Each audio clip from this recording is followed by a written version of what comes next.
I'm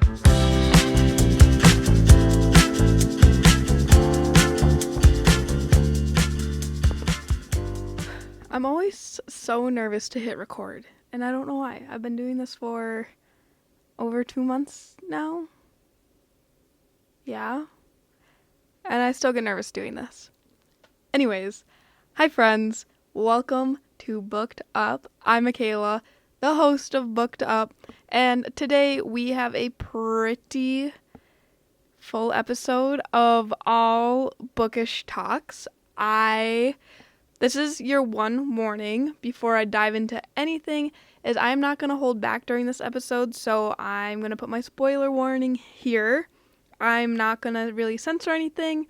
I'm not sure what I'm going to talk about, how deep I'm going to get in, but this is my spoiler warning. If you have not read the books, I'm going to be talking about the 3 that are out, Powerless, Powerful, and Reckless, and I'm also going to be talking about my predictions on what's going to come out with Fearless. So if you have yet to read these and you are planning to read them, I suggest you click off now. I am so sorry, but I understand. I wouldn't want a series to be spoiled for me, or a trilogy or anything, or any book, really. So I'll see you guys next week. But for those who are going to stay and who are interested in hearing my review and predictions and thoughts and feelings about these 3 beautiful books and what's to come still, I can't wait to tell you about it. I cannot wait to speak about these books because, oh my gosh, I have no words. I brought them off from the shelf, so they are right here. They are my guest for today.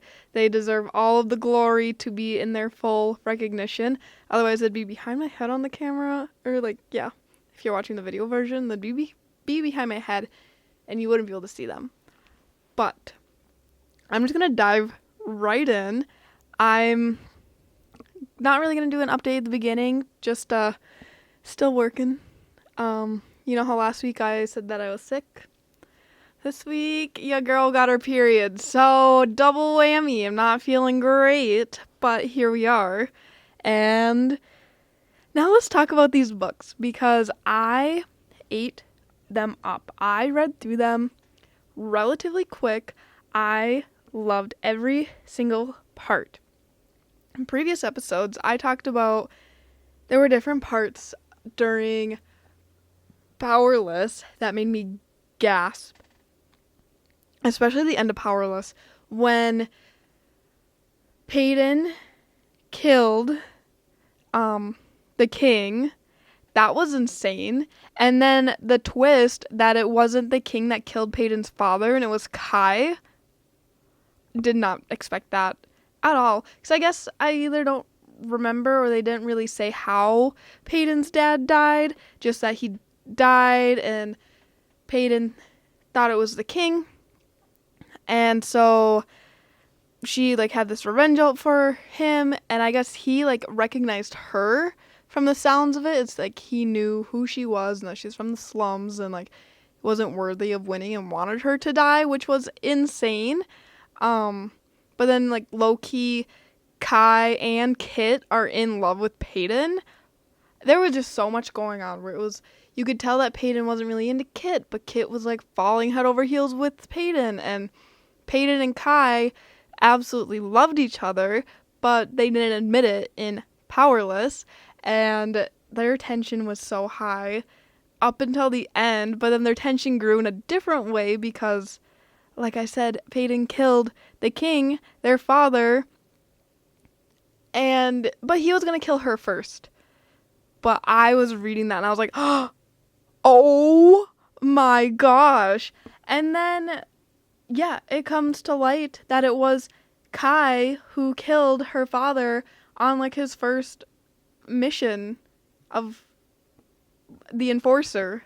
It was his father sent him out on this mission because I don't think we learn why until reckless. But like Powerless ends on that note where Kai then gives Peyton a head start, which I was like, oh my gosh, a cliffhanger, leaving us on a cliffhanger. But the biggest part, that like one of the biggest parts, I say the biggest, but I gasp at so many points. When Peyton made it to the center of the final trial and it was Adina, I was shocked. And her fingers being broken, I was gagging. I literally was so heartbroken hearing what they did to her and how they tortured her. And then they kill her. Peyton has gone through so much, and then having her best friend and basically her only living family, like not blood sisters, but they were basically sisters, and she's gone, just ripped out of her hands. I was so sad. I don't know how or what I thought was going to happen. I thought maybe Kai was going to have to somehow hurt Peyton, or Peyton was going to have to hurt Kai, or maybe Kit ended up being thrown in the center and like they had to do something to him, or I didn't expect Adina to be in there. So that was really, really a big twist and a shock, and I was really upset by that. And then, yeah, so Adina dies, and then after that is when Peyton kills the king, and then revealed that it was... No, I don't think it was revealed in Powerless. It was just that Peyton killed the king, and then Kai found, and then Kai gave Peyton a head start of running away before he was sent out as the enforcer to capture her and bring her back for her punishment. And that's where Powerless ended. And I rated Powerless 5 out of 5. I think Powerless is probably one of my 6-star reads for the year. It was so good, and it kept me drawn in the entire time. And I think maybe because it was such Hunger Games vibes, I talked about this before with the Red Queen series as well. I want to read those. I heard that those are also kind of Hunger Games-esque. So those are also on my TBR. Got them all right there. But I loved the Hunger Games. I ate those up real quick. So I loved Powerless. And I immediately jumped into Powerful. And I didn't realize it was about Adina and Mac. What's his actual name? Mac was his nickname. It was Makoto. Mac. It was about Adina and Mac. While Peyton was in the trials. Like, it was right after she was selected to go and hauled away and was doing all the trials and everything. And so we got a little glimpse into what Adina's life was like and who Mac was. Because we didn't hear about Mac at all in Powerless. We just knew about Adina and that Adina was requested to go to the castle to help make Peyton's gowns for the balls and stay with her while that was happening. And I thought Adina stayed in the castle between balls and like got to live there. But Adina met Mac, and how did they meet? I think they met because Adina was stealing a sticky bun, which is typical. Adina loved her sticky buns. But they met because I think they ran into each other. And then... oh man, what was it? She was running away, and I think they just bumped into each other, and then they just started talking, and Mac wanted her to help him make an enforcer outfit so he could sneak into the castle to help out his cousin who got recruited for the trials and wanted to help save her. And so that's how they became partners. Mac needed an outfit. He knew Adina sewed, and yeah, they just hung out. But then that blossomed really quick into them both having strong feelings for each other, and I could not get enough of Mac and Adina. They were so cute. I was kicking and giggling my feet. I wanted to know more. I wanted them to live happily ever after and have the best time. And like Adina would go and make the dresses for Peyton and help her get ready. And then after she knew that Peyton was good for the night, she would head back to the slums and be with Mac for the night and see him and hang out with him. And then they ended up having like traditional, like not traditional, but like every time Peyton would go to the trials or like a night of the ball, because the trials were always like the day after the ball, Adina would go help Peyton and then come back, and then they would sleep in Adina's and Peyton's fort in the slums. Mac and Adina would. And so that became like their traditional thing, like after that. So they did it twice. And then the third time, which is really sad, the third time that Adina went to help Peyton, she didn't return back. And so Mac was like, oh, maybe like she stayed because, okay, I'm getting ahead of myself. Mac and Adina were in love. They kissed and they were so cute and they were having the best time together, and I loved them together. But then, okay, yeah, that was just like my own little thing I wanted to put in. But then Adina didn't come back, and so Mac was like, okay, like I'm not upset. Maybe she like stuck around because the next day people can go actually watch the third trials, where usually it's like every trial you can, but they did it different this year, where the last trial you could watch. So he was like, maybe she stayed, and like I'll find her in the bleachers tomorrow when I go. And so Adina was basically kidnapped by the enforcers, or not the enforcers, but like by the Imperials, and locked her up in the dungeon.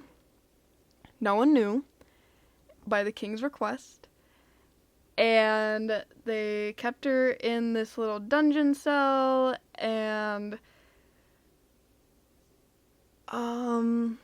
she was knocked out, I believe, and she woke up, and that's when she found out her fingers were broken, is when she woke up in the cell, which was so sad. And like they were treating her like she was an animal, and it said like she wanted water, but she couldn't hold anything, so all of her fingers were broken, so she had to drink it like she was a dog. And I think her hands were like even cuffed behind her, so she didn't even know how they looked. Or no, they were in front of her and she could see it there.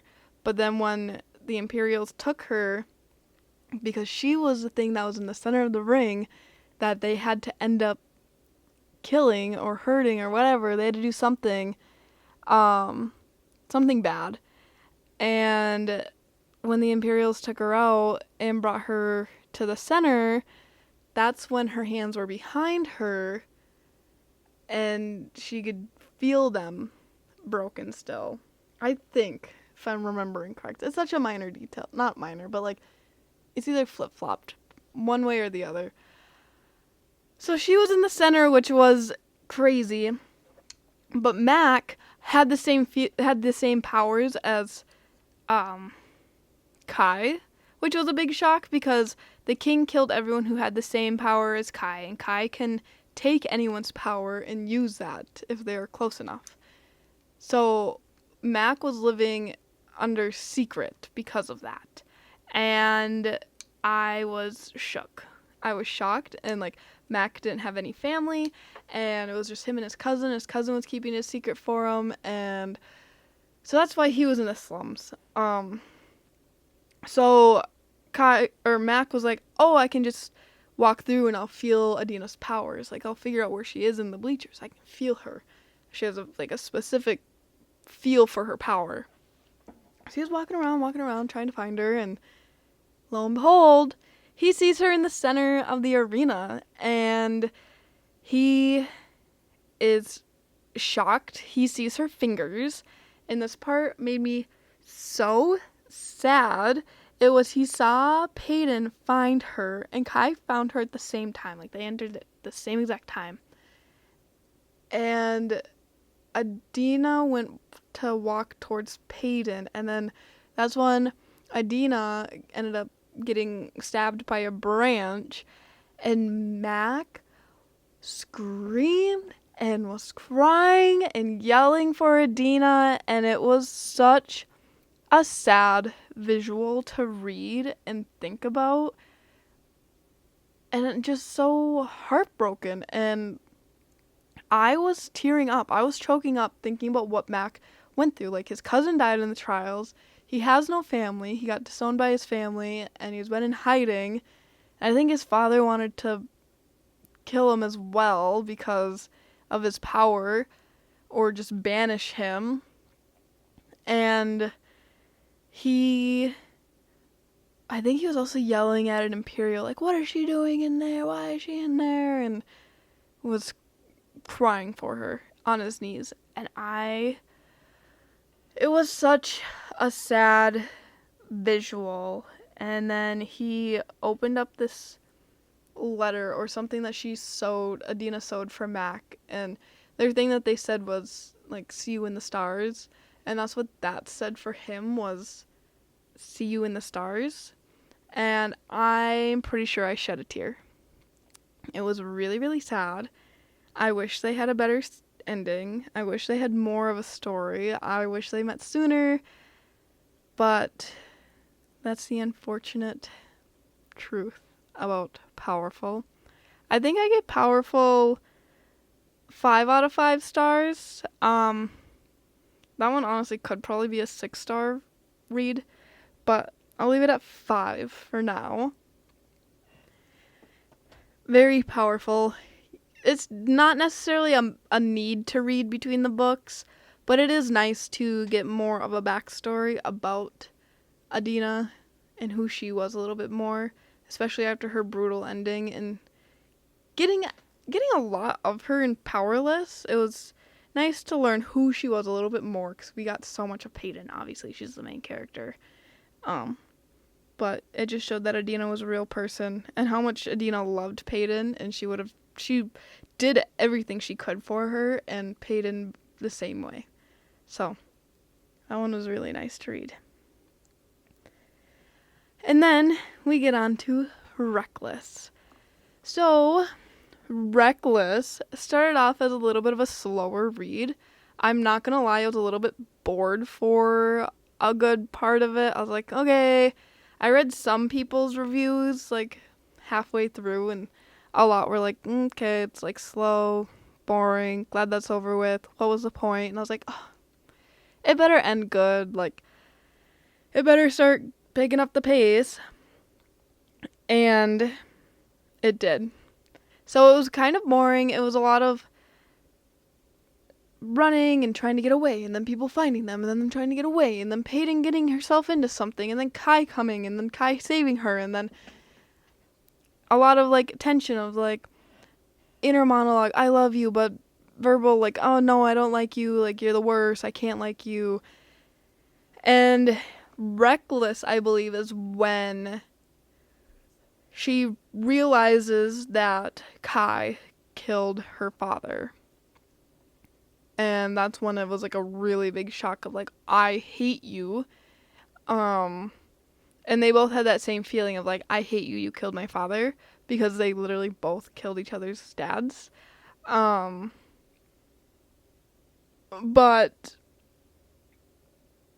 I lost my train of thought for a second. I have to yawn really bad, that's why. It's been a long day. So they both hated each other, but they also both loved each other so much. And they just had to go through one of the outer towns. I forgot the name of it already, because Ilya is really the only important one.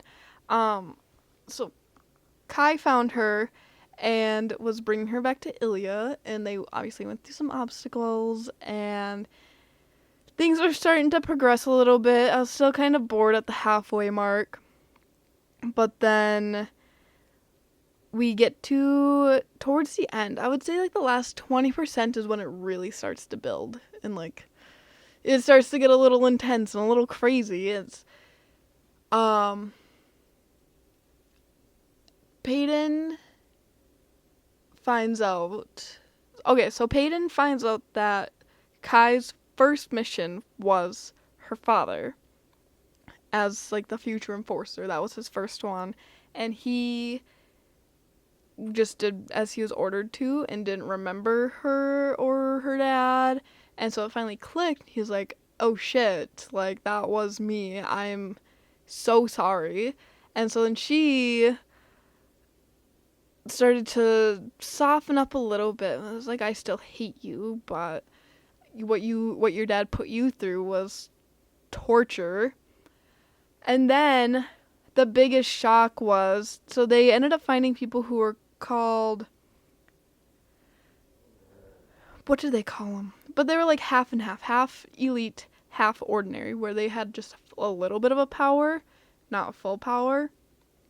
And apparently Peyton's dad was a healer, and her mom was an ordinary, so she should have been half and half, like a little bit of a power, a little bit ordinary. But she was just an ordinary. So in my head I was like, oh my gosh, like, her mom cheated. Like, her mom slept with someone else. That's not her real dad. Come to find out, Peyton doesn't know who her real parents are. Peyton was dropped off at her dad's doorstep, and her dad raised her. And that was such a shock. And I felt so bad for Peyton because she truly then had no one. Like, the person who she thought was her dad, even though he was deceased at the time, already killed years before, is not her actual dad. She lost her best friend in the trials. She has no one. The person she loves is trying to bring her back for her punishment. And yeah, so she found out he wasn't her dad.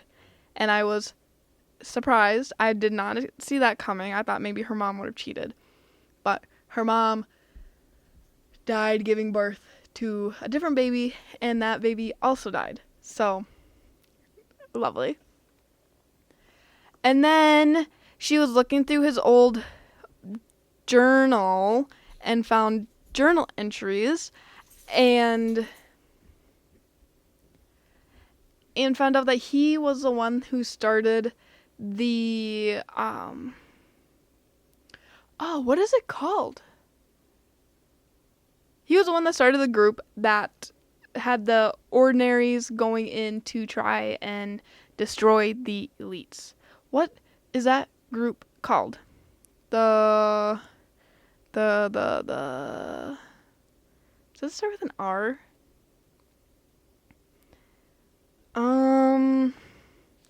Hold on. Let me look here quick. Hopefully I can find the right page. The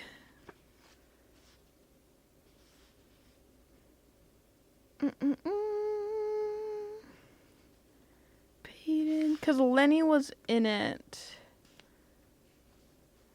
And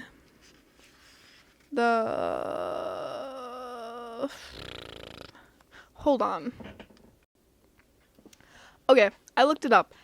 The Resistance. I don't even know what I was talking about.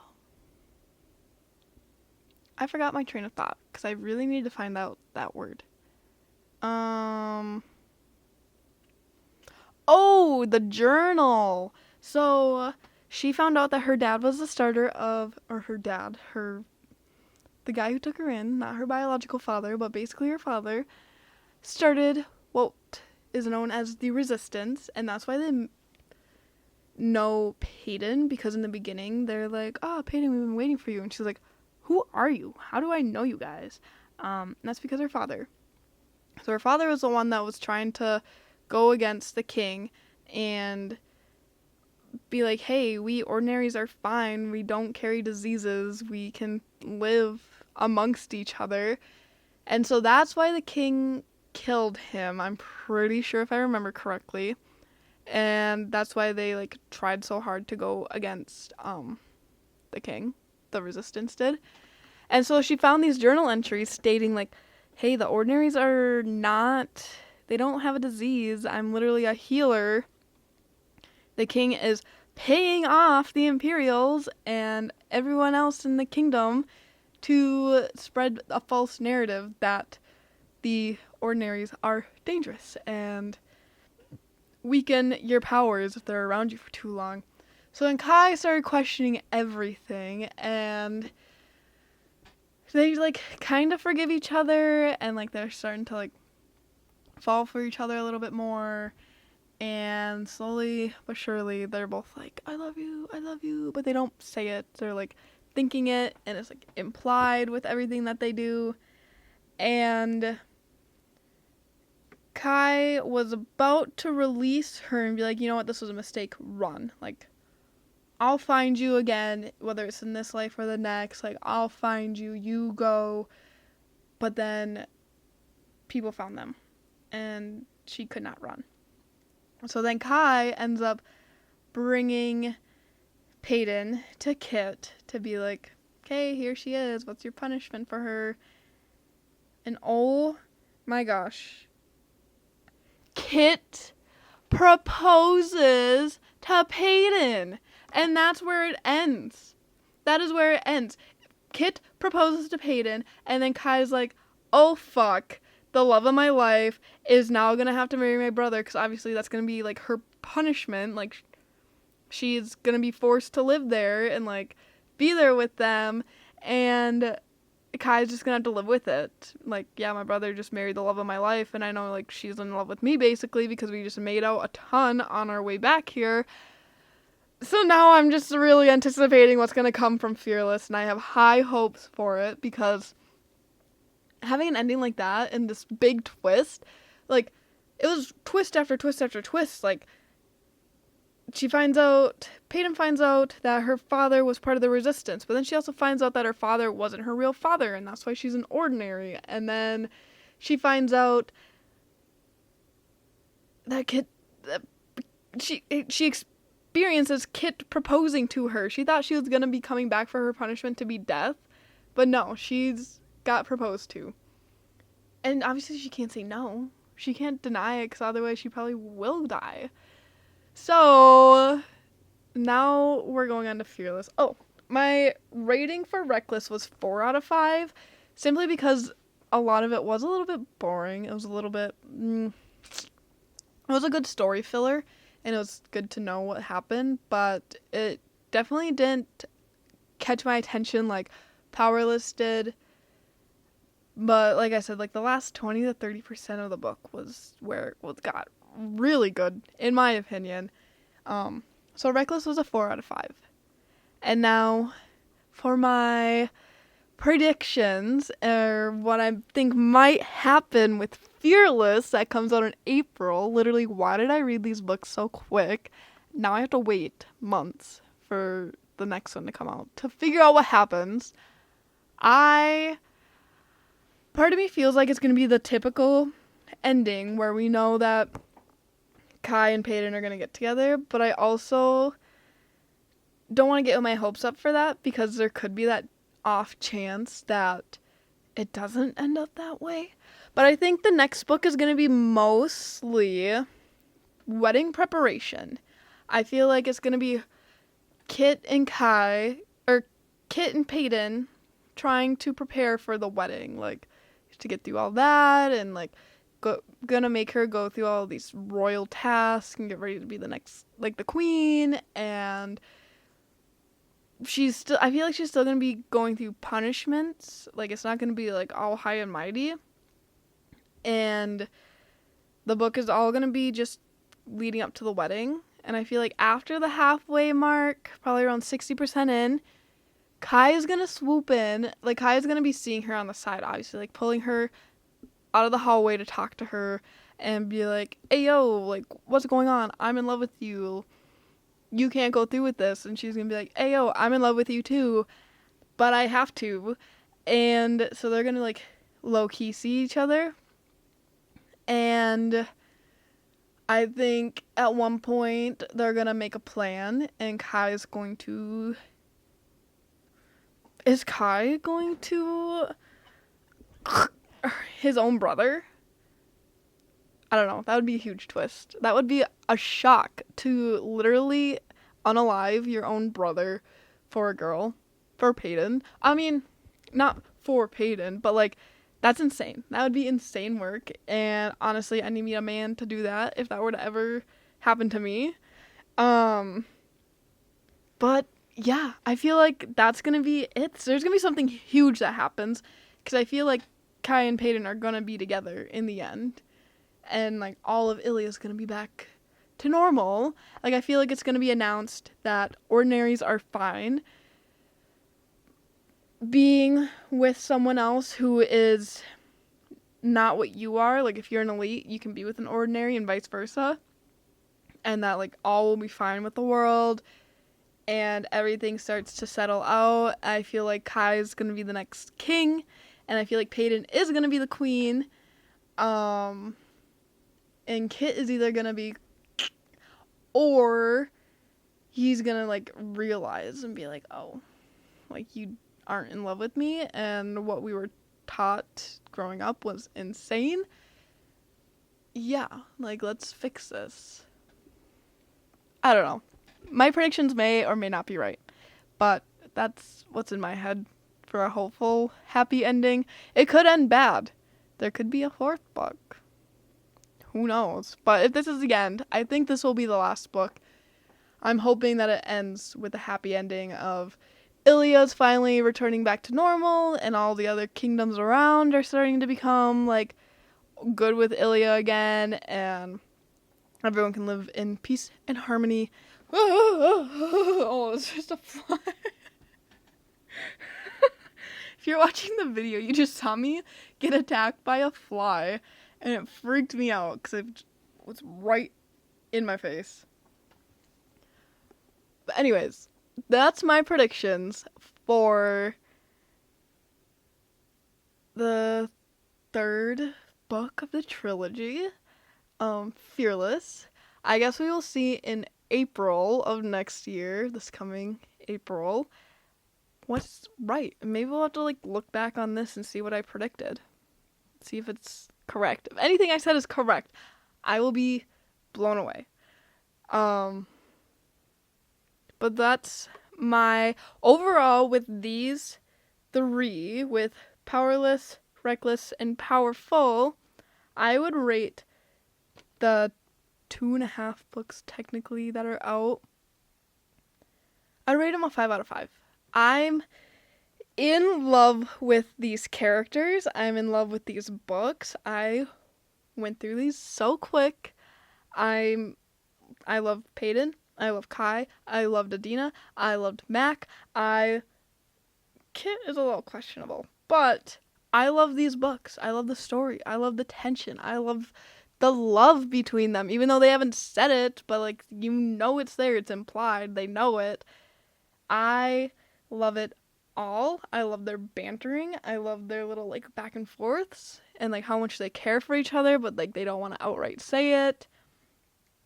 I give these 5 out of 5 with my ratings because literally it's a 6-star read, 4-star read, and a 5-star read. In my head, equals 5 out of 5 so far. I have high hopes for Fearless. I'm just hoping it's good. I know it will be. It just has to be good, right? Yeah? I don't know. But that's gonna be it for this episode. Literally just kind of giving a summary about this, and I feel like I just ranted a lot. I'm also really tired, and I've been fighting off yawning. Like I said, it's that time of the month, and I'm just drained. I took some Midol before this, so I wasn't crampy during the entire thing. But I literally texted Logan, and I was like, hey, I want to record a podcast episode, and then just go lay in bed afterwards. Okay? Okay. So that's what I'm going to do. I'm going to bring my laptop to bed and get this ready for upload. But, yeah, no update in the beginning. Maybe I'll do a quick little update right now. Let me yawn real quick. Do you ever have a yawn and it's just not satisfying? Like wasn't a full yawn. Life recently that's how it's been recently. Kaiser! Well, I'm still working. This stupid fly just keeps flying around. I finally got my diploma delivered, and it's hanging on my wall right by my bookshelves. I finally feel complete with school. I got a Bachelor of Science degree in multimedia journalism. That came in. That was fun. I had a garage sale this weekend, so maybe that's also why I'm tired, because I was up at 5 a.m. both days and, like, really productive all day, and also outside both days. But also, in my head, it's fall, and leaves are starting to change colors and starting to fall down a little bit. But it's also 85 degrees outside. So, fall needs to make up its mind, and summer needs to go and be gone. I'm ready for cold weather. I'm not a fan of putting on my sweatshirts and my cute sweaters and jeans and then absolutely sweating and dying walking to my car and sitting in my car until the AC kicks on.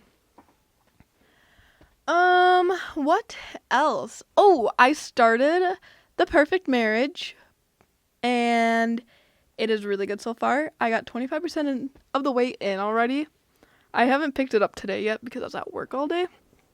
And then yesterday I was really tired because with the garage sale money, I finally went out and Logan and I got a dresser for our room, and we got 2 new nightstands, and they're all matching, so that it looks good, and it's finally starting to look like a bedroom. So that's fun. I built those yesterday, and my back hurt so bad afterwards. I just standing, like, hunched over to, like, build it, and it was really heavy, and yeah, that was pretty painful. And it still kind of hurt this morning when I got up. It was a little hard to walk. It was, like, a weird pain. Like, nothing bad, but enough that it was just like, oh, well, I kind of overworked myself. But those are built, and it looks really good, and I'm really happy about it. And we're going to have another garage sale in 2 weeks, so hopefully we can get more stuff out. But our house is finally starting to clear out of stuff we don't want, starting to become almost all of our stuff only, except for stuff that we want to keep or that have significance. And I'm pretty happy. I am starting to become content. I've told Logan, I was like, it's not like we're messy. It's just really cluttered in here with not our stuff.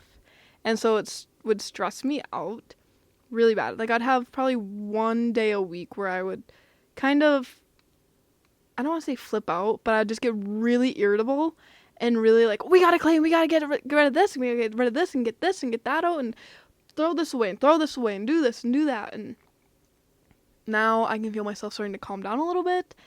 We've got lots of plans for the house. We've got a fence going up soon, which is the one thing that I've wanted since we moved in. Since he moved in last fall, I'm like, we need a fence. We gotta get a fence. But we had to wait until the house was officially in his name, and now that it is, we finally sent the stuff in for a permit, and I think we got that back today, and now it's just a matter of getting the material and putting it up. So that's really fun. The dogs are gonna love that. I'm really excited about that for the dogs as well, and especially for wintertime, because I do not want to stand outside with these dogs in the cold winter. Also, the lighting just changed drastically. That's what happens when I use natural lighting. What else has gone on? I don't think anything else really exciting. I'm still at my same workplace. I still don't know if I'm gonna have a job after October, but I still have a month and a half, so I'm gonna do what I can right now, save as much money, even though I've been spending a lot of money recently, but it's been on good things. It's been on things we need for the house, except for my little book haul that I had. But I think that is it for this episode. This lighting is changing and looking crazy. But that's going to be it. Life has been pretty dang okay recently. I'm starting to feel a lot better. Not right now. Right now I'm really emotional and I'm really tired. But yeah, that is my spoiler episode of the Powerless trilogy so far. I cannot wait for Fearless to come out. If you've read these books, please let me know. And I want to know your opinions and your views and how you felt. Either comment. Rude. Comment them. I think Spotify have the comments turned on. Comment them there. Comment them in the comments of the video. Or go to my Instagram and send me a DM. Comment on my last post. And we can chit chat about this book because I am in love. I love the series. I need to persuade my friends who have yet to read it. Allie. I know she's not watching this because it's full of spoilers and she hasn't read Reckless yet, but I need to persuade her to read Reckless because I need to talk to more people about this in real life. So, that is it for this episode. Thanks for hanging around. Thanks for letting me ramble and talk, and I don't even know what I talked about. It's been fun. It's been real, but has it been real fun? I don't know. I will be back next week with another episode. I have one fun special episode coming up, and I cannot wait to do that. I have to go research stuff for that. I am having Allie on to talk about her book, Sign Here. You guys heard me rave about it when it first came out.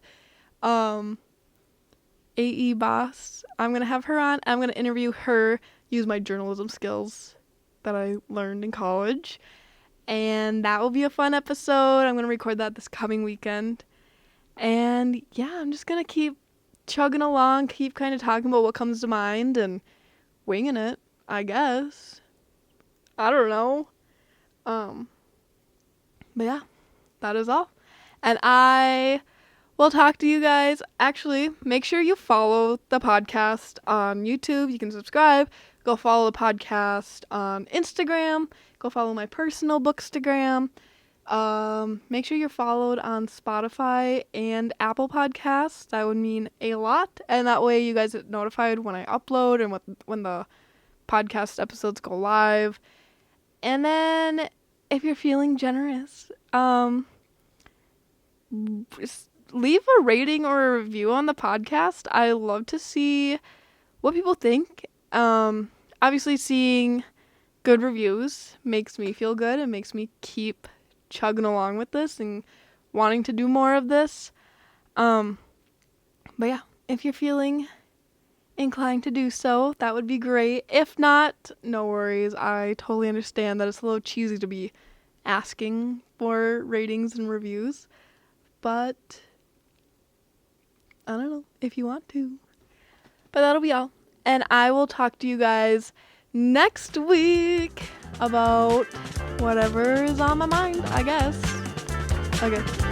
Bye.